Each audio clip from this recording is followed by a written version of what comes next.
ಅಧ್ಯಾಯ ಒಂದು ಸಿನಿಮಾ ಸಕ್ಸಸ್ನಿಂದ ಬೀಗ್ತಾ ಇರುವಂತಹ ರಿಷಬ್ ಶೆಟ್ಟಿ ತವರಲ್ಲಿ ಪಂಜುರ್ಲಿ ದೈವಕ್ಕೆ ಹರಕೆಯ ರೂಪದಲ್ಲಿ ಸೇವೆಯನ್ನು ಸಲ್ಲಿಸಿದ್ರು. ಪ್ರಮುಖವಾಗಿ ಪಂಜುರ್ಲಿಗೆ ಹರಕೆ ಕೋಲವನ್ನು ರಿಷಬ್ ಶೆಟ್ಟಿ ಕೊಟ್ಟರು. ರಿಷಬ್ ಶೆಟ್ಟಿಯನ್ನ ಈ ವೇಳೆ ಪಂಜುರ್ಲಿ ದೈವ ಆಲಂಗಿಸಿ ಅಭಯವನ್ನು ಕೂಡ ಕೊಟ್ಟಿದೆ. ದೈವದ ನುಡಿ ಹೀಗಿತ್ತಂತೆ, ಕಣ್ಣೀರು ಸುರಿಸಬೇಡ, ನಿನ್ನ ಹಿಂದೆ ನಾನಿದ್ದೀನಿ ಅಂತ ದೈವ ಅಭಯವನ್ನು ಕೊಟ್ಟಿದೆ ಅನ್ನೋದರ ಮಾಹಿತಿ ಇದು. ರಿಷಬ್ ಮಡಿಲಲ್ಲಿ ಮಲಗಿ ಮಮಕಾರವನ್ನು ಪಂಜುರ್ಲಿ ದೈವ ತೋರ್ತು ಅನ್ನೋದು ಅಲ್ಲಿದ್ದಂತಹ ಜನ ಕೂಡ ಹೇಳ್ತಾ ಇದ್ರು. ಮಂಗಳೂರಿನ ದೈವಸ್ಥಾನದಲ್ಲಿ ಹರಕೆಯನ್ನು ರಿಷಬ್ ಶೆಟ್ಟಿ ಸಲ್ಲಿಸಿದ್ದಾರೆ. ನಿರ್ಮಾಪಕ ವಿಜಯ್ ಅವರು, ಹೊಂಬಾಳೆ ಫಿಲ್ಮ್ಸ್ನ ವಿಜಯ್ ಕಿರಂಗುಂದೂರು ಕೂಡ ದೈವದ ಅಭಯಕ್ಕೆ ಪಾತ್ರರಾದರು. ದೈವದ ಹರಕೆ ನೇಮದಲ್ಲಿ ಕಾಂತಾರ ಚಿತ್ರತಂಡವೇ ಅಲ್ಲಿ ಭಾಗಿಯಾಗಿತ್ತು. ಪಂಜುರ್ಲಿ ದೈವ ಸನ್ನೆಯ ಮೂಲಕ ಹೇಳ್ತಾ ಇದೆ, ಕಣ್ಣೀರು ಸುರಿಸಬೇಡ, ನಿನ್ನ ಹಿಂದೆ ನಾನಿದ್ದೀನಿ ಅನ್ನೋದನ್ನು ಹೇಳೋ ಮೂಲಕ ಅಭಯ ಕೊಟ್ಟಿದ್ದಾರೆ.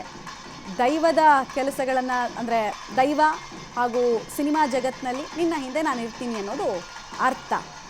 ಇದೇ ವೇಳೆ ಚಿತ್ರತಂಡ ಕಂಪ್ಲೀಟಾಗಿ ಅಲ್ಲಿ ಪಾಲ್ಗೊಂಡಿತ್ತು. ಪ್ರೊಡ್ಯೂಸರ್ ಇದ್ರು, ರಿಷಬ್ ಪತ್ನಿ ಪ್ರಗತಿ ಇದ್ರು, ಅವ್ರ ಮಕ್ಕಳು ಕೂಡ ಅಲ್ಲಿದ್ದನ್ನು ಗಮನಿಸ್ತಾ ಇದ್ದಾರೆ. ಡೀಟೇಲ್ಸ್ ಕೊಡ್ತಾರೆ ಸುಕ್ಪಾಲ್. ಬಹುಶಃ ದೈವ ನುಡಿದಿದ್ದನ್ನೆಲ್ಲ ಗಮನಿಸಿದ್ರೆ ಇತ್ತೀಚಿನ ಬೆಳವಣಿಗೆಗಳು ಮತ್ತು ಮೊದಲ ಸಿನಿಮಾಕ್ಕೆ ಸಿಕ್ಕಂತಹ ಕಂಪ್ಲೀಟ್ ಅಪ್ಪುಗೆ ಎರಡನೇ ಸಿನಿಮಾದ ಸಂದರ್ಭದಲ್ಲಿ ಸಿಕ್ಕಿರಲಿಲ್ಲ. ತುಂಬ ಕ್ರಿಟಿಸಿಸಮ್ಗೆ ಒಳಗಾಗಿತ್ತು, ವಿವಾದಕ್ಕೆ ಒಳಗಾಗಿತ್ತು. ಇದೆಲ್ಲವೂ ಕೂಡ ಈ ಅಭಯದ ಮೂಲಕ ಹೇಳೋ ಪ್ರಯತ್ನವನ್ನು ದೈವ ಮಾಡಿದ್ಯಾ? ಖಂಡಿತ. ಈ ಹಿಂದೆ ನಡೆದಿರುವಂಥ ಕಾಂತಾರ ಚಿತ್ರದ ಸಂದರ್ಭದಲ್ಲೂ ಕೆಲವೊಂದು ಯಾವುದೇ ಅಡೆತಡೆಗಳಿಲ್ಲದೆ ಚಿತ್ರ ಆಗಿರುವಂಥದ್ದು. ಈ ಚಾಪ್ಟರ್ 1ರಲ್ಲಿ ಸಾಕಷ್ಟು ಅಡೆತಡೆಗಳಾಗಿತ್ತು. ಆ ಸಂದರ್ಭದಲ್ಲಿ ಚಿತ್ರೀಕರಣ ಆಗ್ತಿದ್ದಂಥ ಸಂದರ್ಭದಲ್ಲಿ ರಿಷಬ್ ಶೆಟ್ಟಿ ತನ್ನ ಮಗನ ಹುಟ್ಟುಹಬ್ಬದ ದಿನದಂದು ಮಂಗಳೂರಿನಲ್ಲಿರುವಂಥ ಬಾರೆಬೈಲ್ನ ವಾರಾಹಿ ಚಾಮುಂಡಿ ದೇವಸ್ಥಾನಕ್ಕೆ, ಪಂಜುರ್ಲಿ ದೇವಸ್ಥಾನಕ್ಕೆ ಆಗಮಿಸಿದ್ರು. ಅಲ್ಲಿ ನೇಮೋತ್ಸವದಲ್ಲಿ ಭಾಗಿಯಾಗಿದ್ರು. ಅವತ್ತು ಒಂದು ಅಭಯವನ್ನು ಕೊಟ್ಟಿತ್ತು, ನಿನ್ನ ಚಿತ್ರತಂಡದೊಳಗಿನ ಸಂಸಾರದಲ್ಲಿ ಸ್ವಲ್ಪ ತೊಂದರೆ ಆಗುತ್ತೆ, ಹಾಗಾಗಿ ಎಚ್ಚರದಿಂದ ಇರು ಅನ್ನುವಂಥದ್ದನ್ನು ಸೂಚನೆ ಕೊಟ್ಟಿತ್ತು. ಅದರ ಜೊತೆಗೆ ನೀನೇನಾದರೂ ಹರಕೆ ಹೊತ್ತಿದ್ರೆ ಅದನ್ನ ಶೀಘ್ರದಲ್ಲೇ ಪೂರೈಸು ಅನ್ನುವಂಥದ್ದನ್ನು ಹೇಳ್ಕೊಂಡಿತ್ತು. ಹಾಗಾಗಿ ಈ ಚಿತ್ರ ಈಗ ಕಾಂತಾರ ಚಾಪ್ಟರ್ 1 ಯಶಸ್ವಿ ಆದ ಬಳಿಕ ಇಡೀ ಚಿತ್ರದ ನಿರ್ಮಾಪಕರು, ಚಿತ್ರದ ಇನ್ನೊಂದಷ್ಟು ತಂಡದ ಸದಸ್ಯರು, ಜೊತೆಗೆ ರಿಷಬ್ ಶೆಟ್ಟಿ ಅವರ ಪತ್ನಿ ಎಲ್ಲರೂ ಬಂದು ಹರಕೆಯ ನೇಮೋತ್ಸವವನ್ನು ನಿನ್ನೆ ರಾತ್ರಿ ಕೊಟ್ಟಿರುವಂಥದ್ದು.